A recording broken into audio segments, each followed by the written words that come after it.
J'ai acheté mon premier immeuble de rapport il y a à peu près 1 an. Il y a plein d'erreurs que j'ai envie de t'éviter de faire si tu achètes un immeuble. Il y a plein de conseils que je vais te donner pour optimiser ton bien et gagner le plus d'argent possible. Donc les erreurs à faire quand tu achètes un immeuble, je te les ai toutes notées dans un e-book. Ce e-book, tu peux le récupérer en dessous dans la description de vidéo YouTube.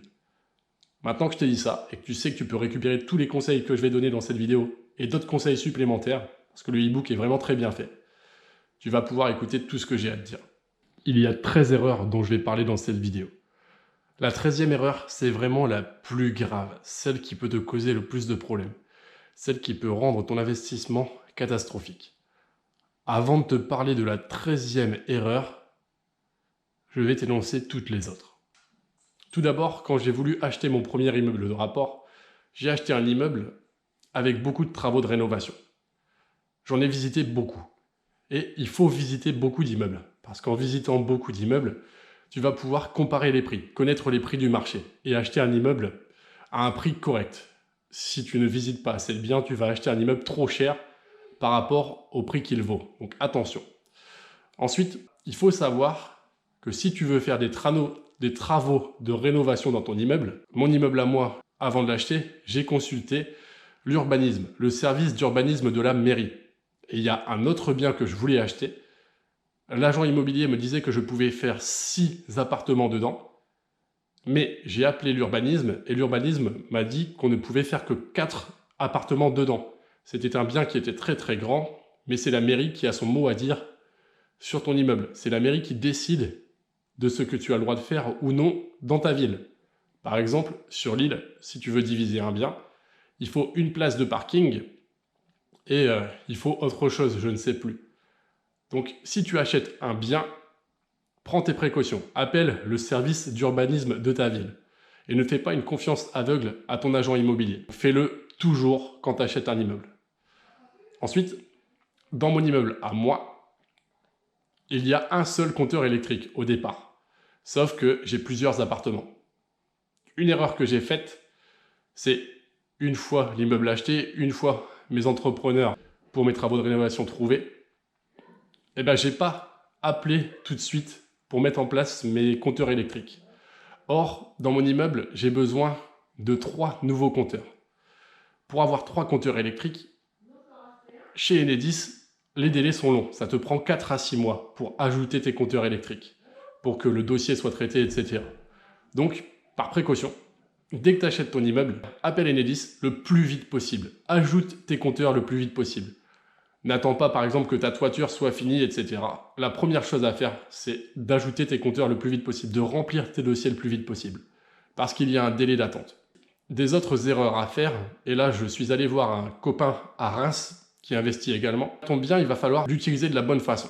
Par exemple, pour ma part, je paye des impôts. Avec les impôts que je paye, si je fais de la location nue, je vais augmenter les impôts que je paye. Mes revenus locatifs vont s'ajouter à mes revenus liés à la kinésithérapie. Donc si je fais ça, je vais louer mon bien, mais il ne restera pas grand-chose dans ma poche.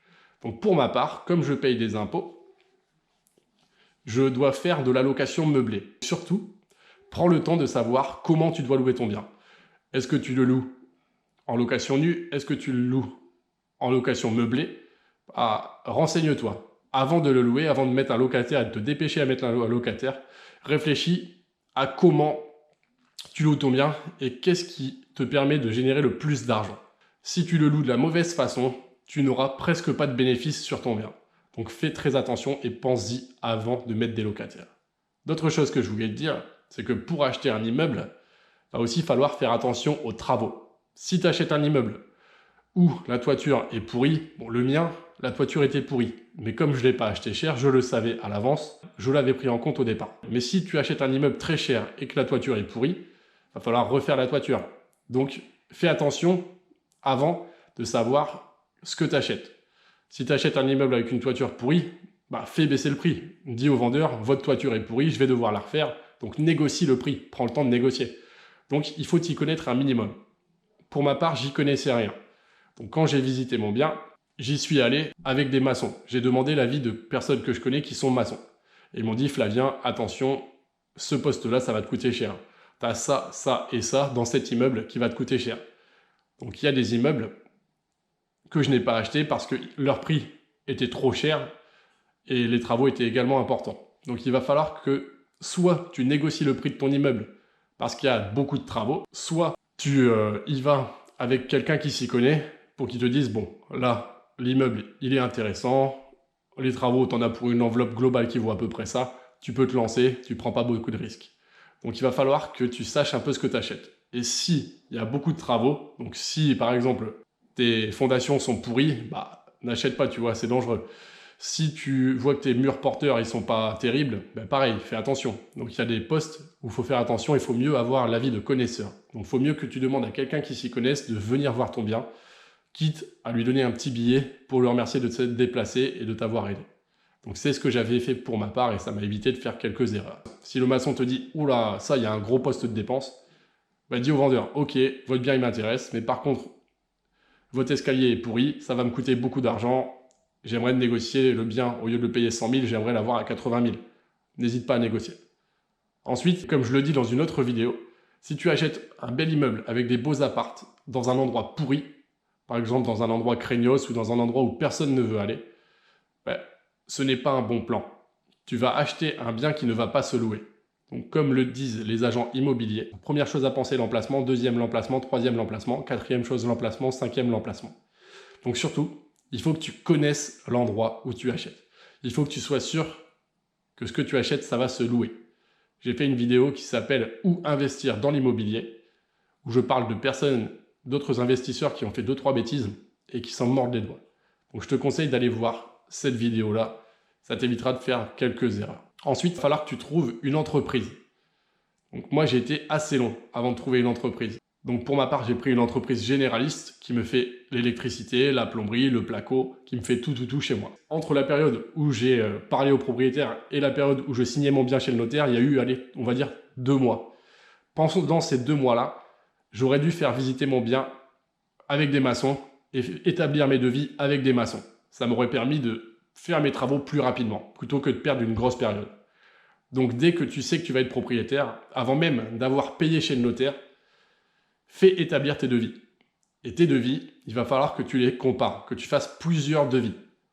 Et ensuite, une fois que tu fais plusieurs devis, que tu vois lequel a un prix intéressant, il va falloir aussi que tu saches quelle entreprise est sérieuse.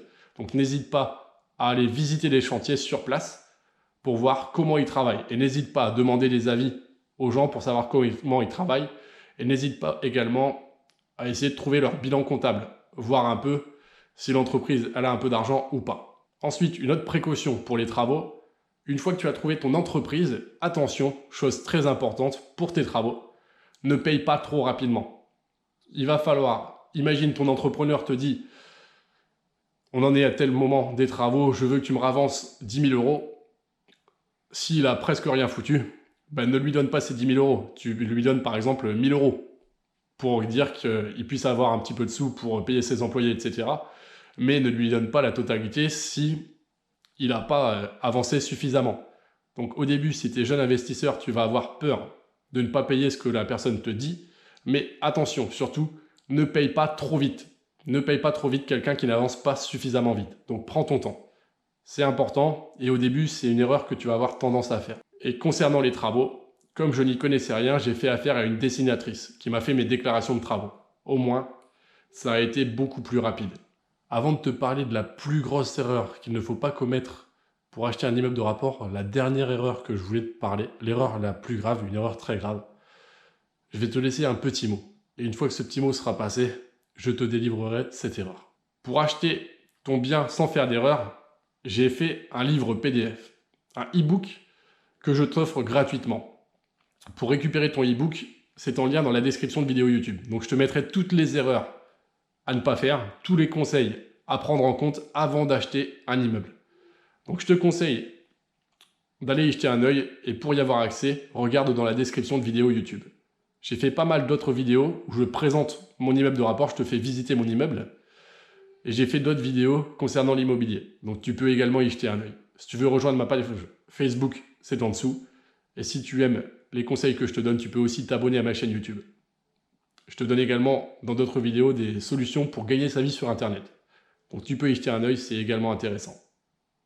Et autre point, Je suis la personne qui en France gère le mieux mon argent. Je suis la personne qui en France gère le mieux mon budget. Donc j'ai un autre conseil que j'ai oublié de te donner.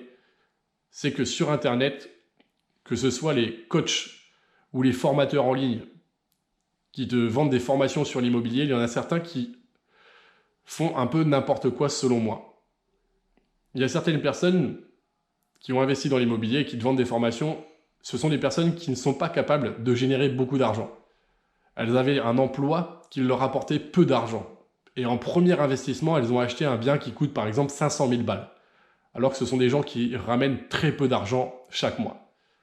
Pour moi, ce n'est pas une bonne solution de commencer par un très très gros bien, d'acheter un bien immobilier qui coûte la peau des fesses, alors que tu es capable de ramener 3 fois rien comme salaire ou comme revenu par mois.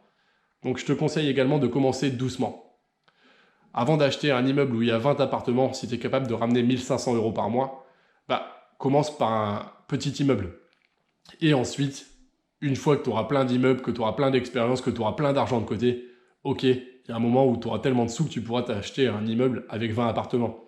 Mais il faut mieux y aller doucement. Parce que si tu fais des erreurs et que ton bien ne se loue pas, tu as ton crédit à rembourser. Et si tu n'es pas capable de rembourser ton crédit, ou si tu dois courir après l'argent pour rembourser ton crédit, eh bien, fais-moi confiance, tu vas regretter d'avoir acheté un bien immobilier. Alors que l'immobilier est vraiment quelque chose de très bien, quelque chose de génial et qui peut te propulser n'importe où. Donc fais ça bien et sois pas trop pressé, sois pas trop hargneux. Prends ton temps. Ce sont tous les conseils que je voulais te donner. Je te ferai plein d'autres vidéos parce que j'ai encore beaucoup de choses à te dire. Donc à bientôt. Bye.